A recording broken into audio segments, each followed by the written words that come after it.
তো আজকের এই বিশেষ বিদায়ী সংবর্ধনা আয়োজনের মধ্যমণি আমার পরম শ্রদ্ধেয় শিক্ষকবৃন্দ ও উপস্থিত সকল অতিথি ও অভিভাবকদের, এছাড়াও বিশেষ করে এই সেন্টারের মহাপরিচালক ও উপদেষ্টা, তিনি আর কেউ না, আমাদের সকলের দাদা, গুরুজি, শিক্ষক, বন্ধু, যাই বলেন না কেন কম হবে।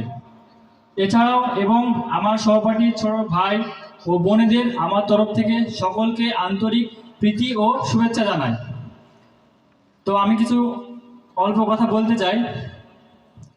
আজ আমার জন্য এক আনন্দের দিন, কিন্তু একই সাথে বিদায়ের সুর বেজে ওঠায় মনটা কিছুটা ভারাক্রান্ত। আপনারা সকলেই জানেন যে আমি এই কোচিং সেন্টার থেকেই প্রস্তুতি নিয়ে এসএসসি জিডি পরীক্ষায় আজ চূড়ান্তভাবে সফল হতে পেরেছি।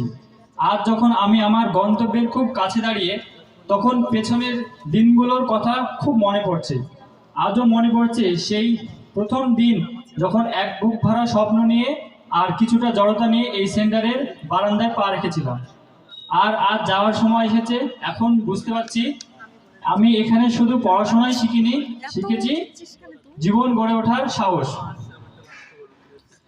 আমাদের শিক্ষকদের কথা না বললেই নয়, তিনারা আমাদের জন্য শুধু তারা সিলেবাসই শেষ করেনি, বরং প্রতিটি পদক্ষেপে বড় ভাইয়ের মতো, অভিভাবকের মতো এবং পথ দেখিয়েছে।